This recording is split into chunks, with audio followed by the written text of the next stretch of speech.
Куры живут у меня на даче сами. Я приезжаю к ним раз в несколько дней.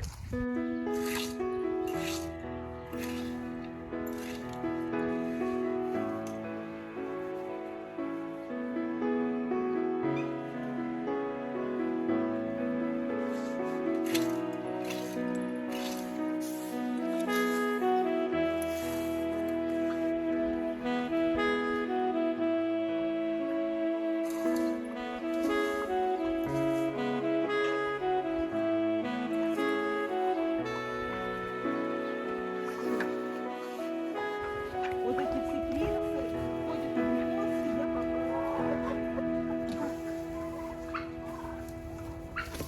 Принимайте. Принимайте. Мало, но зато есть, хоть чуть-чуть есть. Так, ставим курочка. Они у меня привычные к траве. Идите, ешьте. А что вы ящик перевернули, а съели все?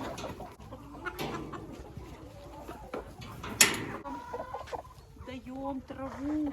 Для этого и лето у нас. Так,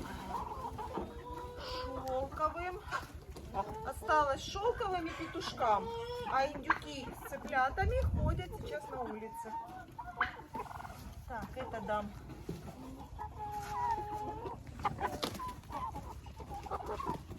Петушкам. Петушкам. Шелковым. Хватит пока, да?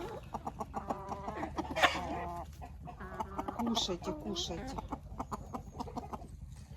Зерно за зерно я не переживаю. Зерно у них всегда есть в кормушке. А вот такое, как трава и чистая вода, это я стараюсь сразу, как только я приехала на дачу, я сразу меняю воду, чтобы была чистая, и бегу косить траву. А все остальное потом. Красотки вы!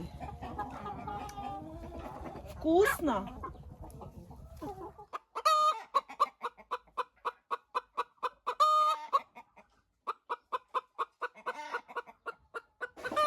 Смотри, сейчас покажу тебе яйцо. Смотри. Ого. Реально вообще его снести? Вообще, наверное, тут 3 желтка будет. Очень большое. Конечно, в руке не сильно понятно величину яйца. Но я сейчас для сравнения возьму обычное. Вот. Чубатый доминант несет. Бедная, порвалась даже. Да, я аж положу, потом приду с ведром, соберу. Смотрите. Квочка. Я ее вынимаю, она приходит и садится. Смотрите, какие голодные у меня куры. Поставила ведро с зерносмесью. Никто не подходит. Видите, какие у меня голодные куры? А здесь, между прочим, в составе даже есть комбикорм. Пшеница, кукуруза и комбикорм. И посмотрите, видите, голодающие.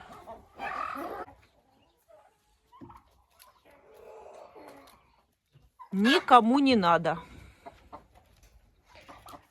Это к вопросу.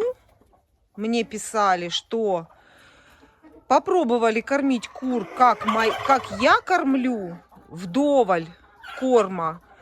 И это большой перерасход. Куры много съедают. Так рассуждать неправильно, потому что куры должны привыкнуть к такому кормлению. И они к такому кормлению приучены не за один день. Вот так стоит ведро с кормом, и никто не налетает, потому что у них в бункерных кормушках есть такой же состав зерносмеси. Есть огромное количество зерносмеси. Второй вопрос. Сколько корма я оставляю своим курочкам.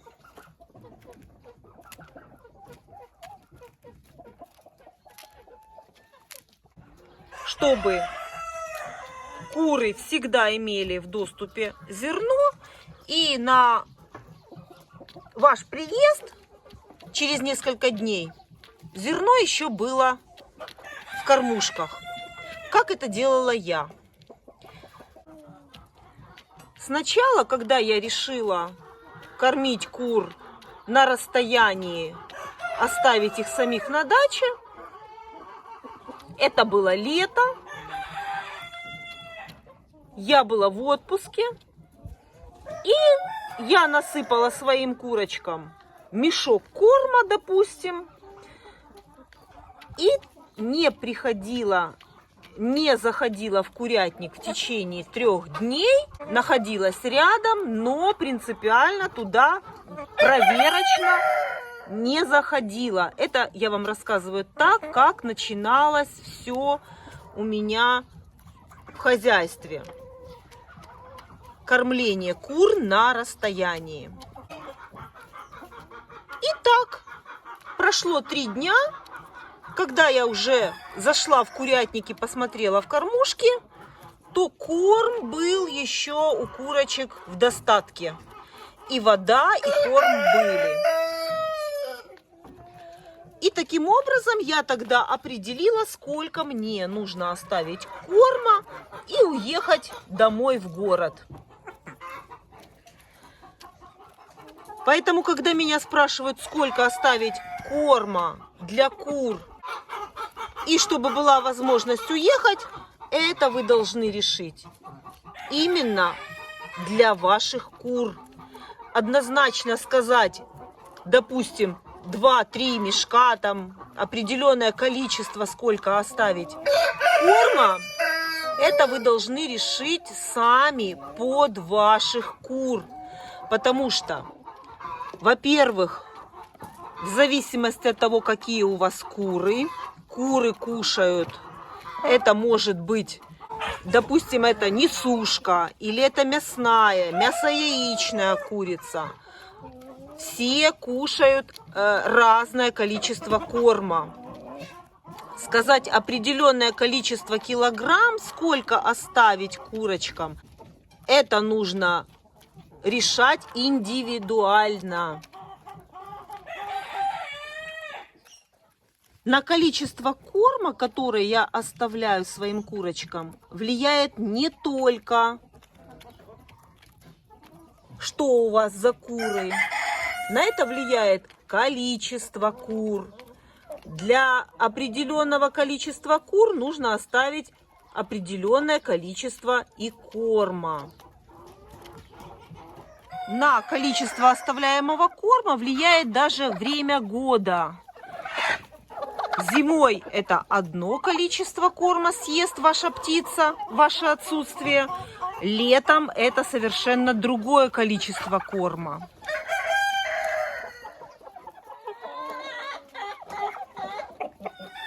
На количество корма влияет еще добавки, которые оставляю курочкам. Если я им оставляю вареную картошку, то корма, зерносмеси, они съедают, естественно, меньше. Если я своим курочкам еще оставляю размоченный хлеб, соответственно, зерносмеси они съедают меньше.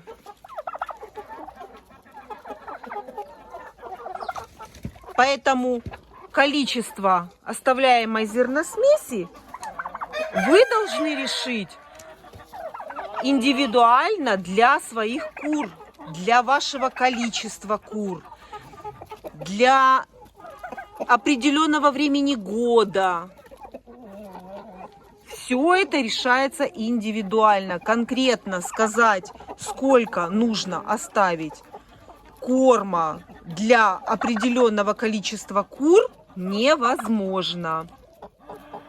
И вы еще должны обязательно учитывать то, что вам нужно оставить корма еще с запасом, чтобы на ваш приезд корм еще был в кормушках. Вот я сейчас буду насыпать в кормушку корм, но я приблизительно знаю, сколько нужно оставить моим курочкам, моему количеству кур.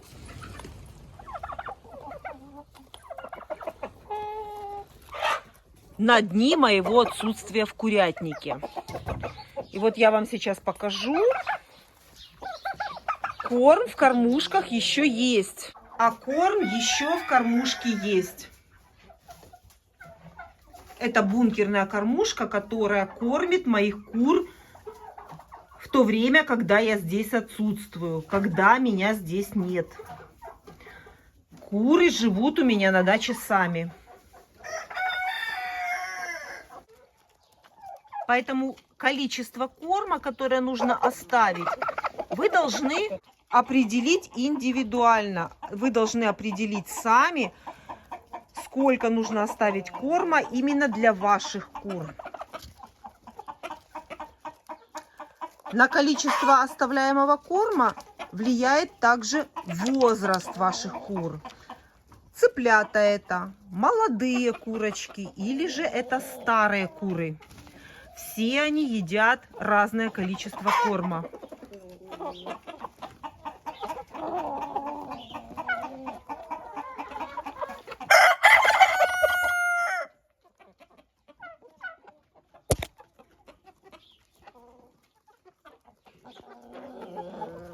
Вот этот товарищ мешает мне снимать видео. Ему нужны мои ногти и, естественно, камера.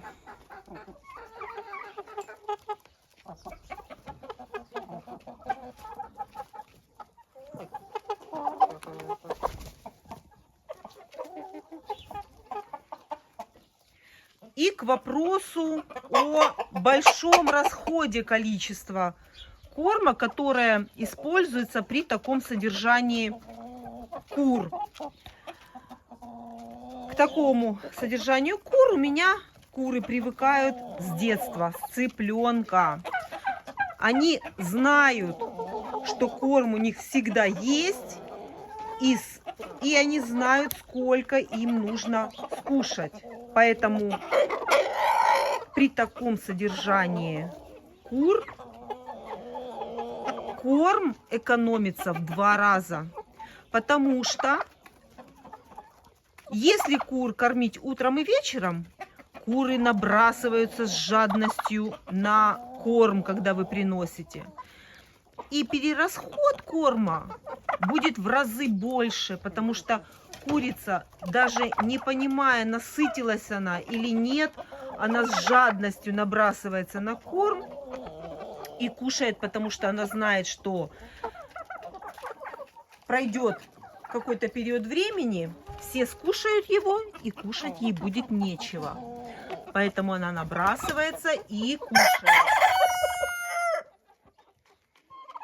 А когда курица привыкает к такому кормлению, она знает, что у нее всегда в кормушке есть корм.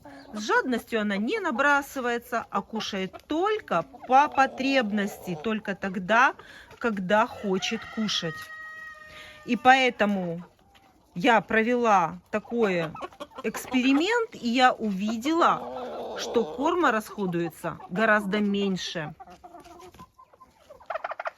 Но приучить, если вы хотите приучить своих кур, вот с сегодняшнего, допустим, дня вы решаете, что вы будете кормить вот так вот бункерными кормушками, и вы будете всегда насыпать много корма, то не ждите результат сразу. Результат вы получите через определенное количество времени, потому что куры должны привыкнуть к такому кормлению. Первое время они будут съедать много, они будут набрасываться и кушать, потому что они еще не знают, что у них всегда будет корм.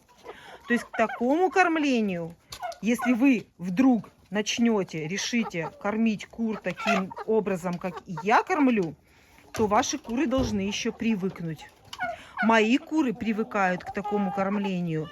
С цыпленка, с маленького цыпленка у них всегда есть корм.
У моих кур норм нет никаких. Оставляю количество корма в зависимости от времени года, в зависимости от того, что это за курочки, и в зависимости от того, сколько кто съедает. Все это опытным путем определяется конкретно на ваших курочках.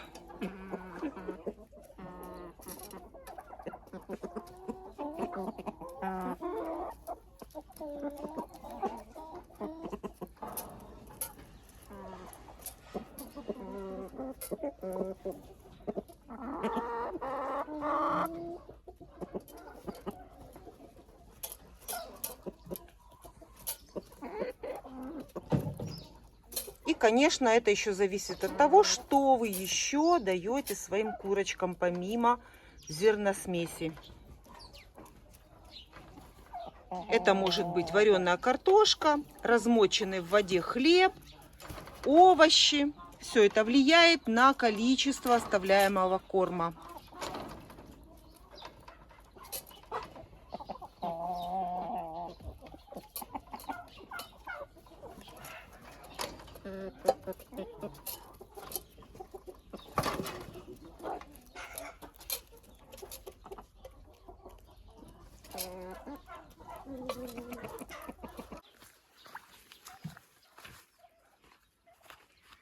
Клубнику сажаю по такому же принципу, как и в теплице. То есть выкапываю траншею, укладываю солому с пометом, и она будет работать на протяжении нескольких лет. Все мы прекрасно знаем, что клубника хорошо плодоносит и растет на одном месте не больше 4 лет. Не больше. Так вот, эти 4 года моя клубника будет питаться пометом куриным. И вот эта солома будет здесь гнить, перепревать и питать корни. Как я это делаю? Вот выкопалась траншея. Теперь я беру, копаю дальше и присыпаю уже эту уложенную солому. Беру по чуть-чуть для того, чтобы хорошо измельчить землю. Ну и так легче.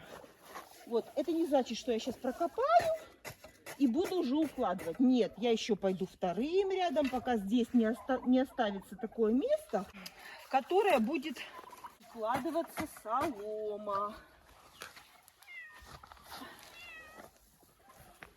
Рекомендуется раз в 4 года менять и место, и пересаживать клубнику. Вот такая сбитая твердая земля. Вот, чтобы вам быстро показать. Вот так вот делается следующая траншея. Опять беру вот эта солома с куриным пометом. Вот так вот я хорошо ее укладываю туда. Все будет хорошо. Вот. Вот так вот даже вминаю туда как бы. Вот. И теперь дальше копаю. Все. И опять делается, у меня образуется следующая траншея. Вот, даже подтвердили товарищи.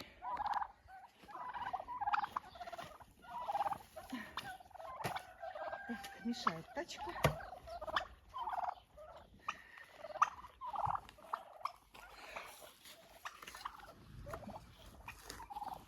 Точно так же я перекапываю теплицы. И вот поэтому и помидоры, и перцы растут у меня как на дрожжах. Я не люблю никакие минеральные удобрения, вот эти суперфосфаты, нитроамофоски. Я этого не люблю. У меня есть куры, и я пользуюсь натуральным удобрением. Больше никаким. Пользуюсь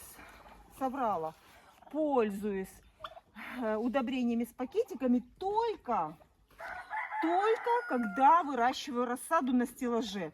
Вот там в стаканчике замкнутое пространство, там нужно дать корню удобрения для того, чтобы развилась корневая система. Только в рассаде. А когда уже высаживаю в грунт, там я использую только куриный помет.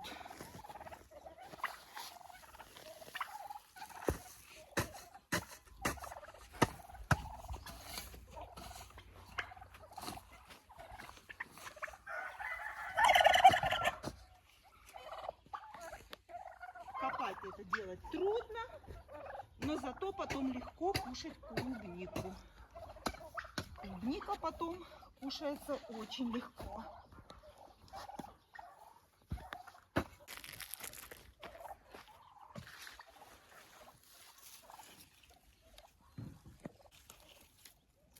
После 10 сентября нужно оборвать яблоки. И тогда они хорошо будут храниться.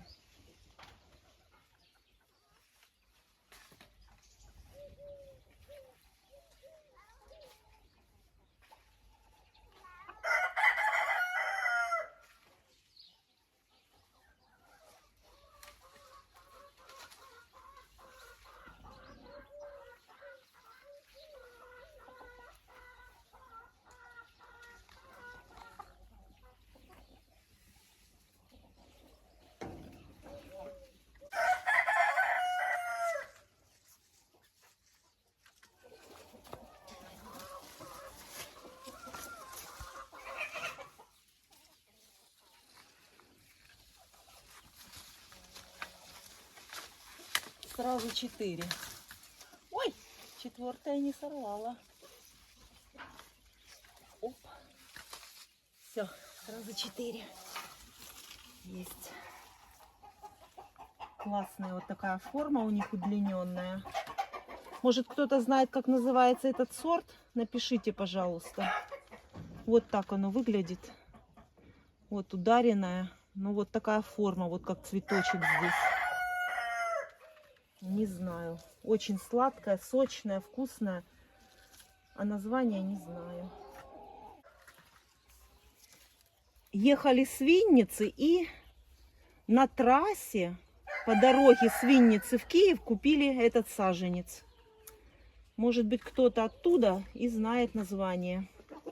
И вот так собранные яблоки стоят у кур. Можно их натереть на терку. Но я не буду делать это специально для того, чтобы куры занимались, клевали и занимались. Разрабатывали свой клюв, применяли его в расклеве яблок, а не друг друга.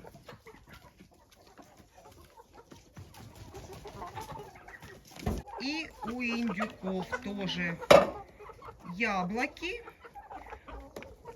И специально я их не натираю на терку, хотя раньше это делала. Специально для того, чтобы они тоже работали клювом. И было для них занятие.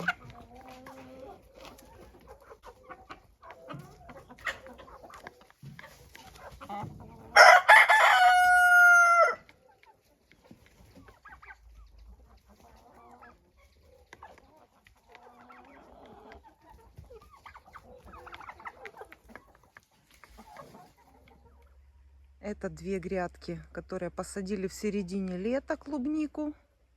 Спасали ее. Эту грядку посадили в прошлый раз.